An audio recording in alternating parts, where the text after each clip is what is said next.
Hello and welcome to LFC Focus. It is post-match reaction show time after Liverpool have got away with it yet again. We went to Selhurst Park. We played about as badly as we have done all season. We conceded an 82nd minute equaliser that looked like we'd thrown away what would have been a potentially undeserved but certainly hard fought 3 points. And then yet again, Liverpool came up trumps. The mentality monsters were in town as usual, and we come away with all 3 points and rival fans' heads blowing up left, right and centre. I mean, it's pretty much been summed up by every Liverpool fan by now, where all of us are just saying, if we weren't Liverpool supporters, we would absolutely hate us right now. We're getting called the Devil's Club. There's all sorts of chat about VAR decisions and stuff like that, and I'll come on to that a little bit later. Obviously, Palace had that goal disallowed in the first half, but the bottom line is that Liverpool, once again, did not play well, but they came away with a result, and they came away with a result not by sheer luck,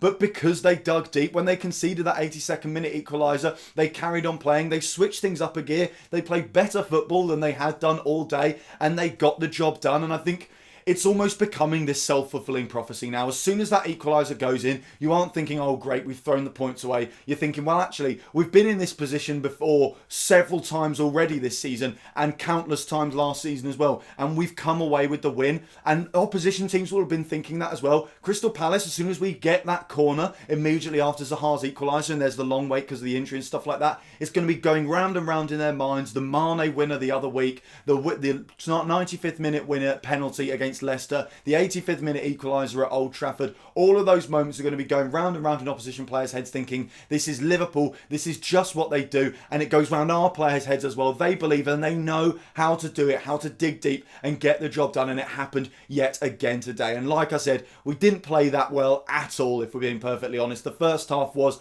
somewhat shambolic from Liverpool. I mean, it was certainly a very good advert for Mohamed Salah. Obviously, once again, he wasn't available in the side. He's still nursing that injury. He was on the bench, which is great. Hopefully, he'll be fine for the game against Napoli. If it wasn't for that Roberto Firmino goal, it looked like he was about to enter the fray to try and help Liverpool get a winner. So you imagine his injury isn't maybe as bad as we previously thought. But in that first half, it was so clear that that was what we were missing. And it's happened already this season at Old Trafford as well. So, Mohamed Salah wasn't in the side and we were a completely different outfit up front. And it just goes to show that even when he's maybe not the star man and he has those kind of games where we think he's on the periphery, we give him a 6 or 7 out of 10 for his performance and say it wasn't vintage Mo Salah today. Normally when he's on the pitch, the entire front three and the entire attack functions so much better. I just thought in the first half there didn't seem to really be much of a plan. People talked about how it was weird because it was like hoofball, but we didn't have Divock Origi, we had Oxlade-Chamberlain. So what we needed to do was the opposite of hoofball. We needed to do intricate play in and around the box, the players switching places, you know, Oxlade-Chamberlain playing as a false nine sometimes, Firmino and Mane getting dragged wide and stuff like that.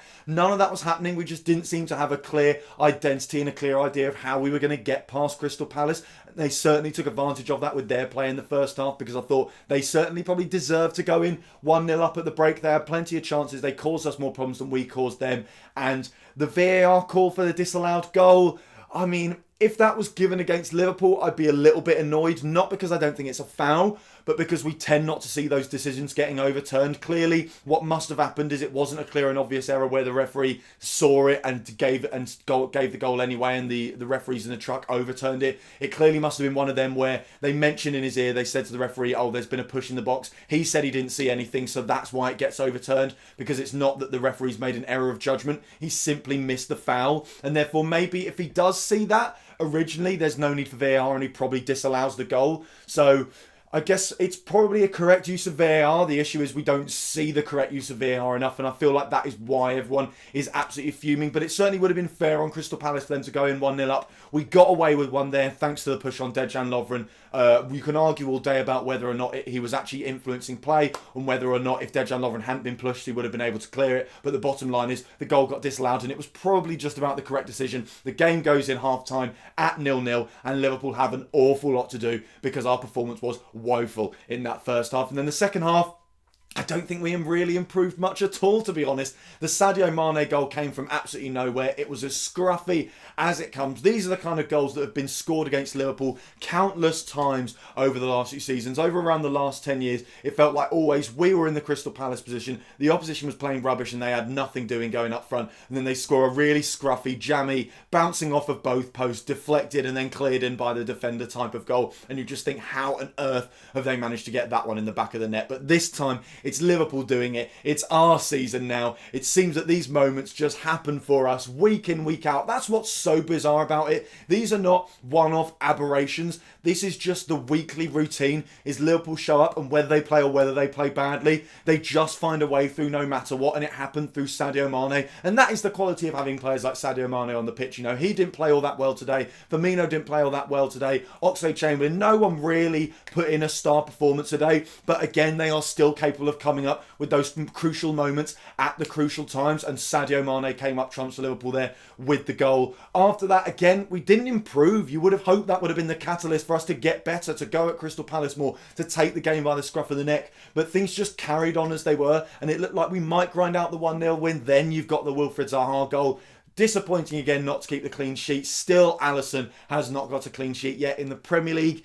If at all this season, I don't think he's kept a clean sheet in the Champions League either, which is getting a little bit disappointing. I think we'd certainly like to see him get a shutout at some point, because we know he's a fantastic goalie and we know we've got a fantastic defence. And obviously, while we haven't got many clean sheets, it's always just conceding 1 goal per game pretty much every single match. But there's clearly an issue there that needs to be sorted out, because the defence is not as solid as it was last season. We've seen how good this Liverpool team can be defensively, and I would like to get back from that. And obviously, if it wasn't for the fact that we were the mentality monsters, the mentality giants, and we always find a way through, then that defensive lapse right at the end with Wilfried Zaha could have cost us dearly. But as usual, it doesn't cost us dearly. The ball pops up for Roberto Firmino. He's still got a lot to do as well. You know, it looks just like a scrappy goal where it bounces left, right and centre and someone gets lucky and the ball goes in. It falls to him nicely, but he's got about 6 Palace players between him and the goal, and he picks out on his weaker foot as well, same as Sadio Mane, those weak foot finishes.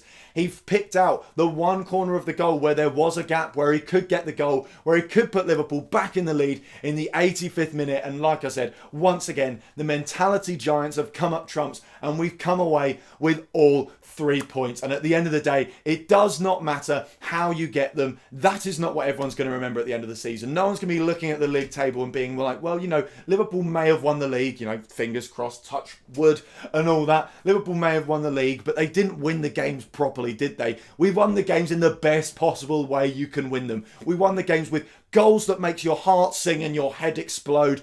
Games that make your heart pound faster than it ever has done in your life and makes your brain melt with anxiety and fear and dread. We've done it the proper way. This is what football is all about. It is about having your head fried by the team that you love, and at the end of the day, coming away from it with a massive, massive smile on your face. So as usual, Liverpool finish the weekend top of the league, regardless of what happens in the other game. We're all off to watch Chelsea Man City now and hope for a draw, maybe, in that game, I guess. You know, any result is good for Liverpool. If Chelsea drop points, if City drop points, if both of them drop points, fantastic. Either way, we're going to be 8 points clear at the top of the league, is the smallest our lead can possibly be, and it is starting to look ever more unassailable by the week. So yeah, that is all for today's video. Thank you guys very, very much for watching. If you did enjoy the video, as always, you know what to do. Hit the like button down there. Hit that subscribe button there if you're new around here. Check out some of the other videos that have been out on the channel over the past few days, and I'll be back soon with the pre-match content for that Champions League game against Napoli. Until then, bye for now.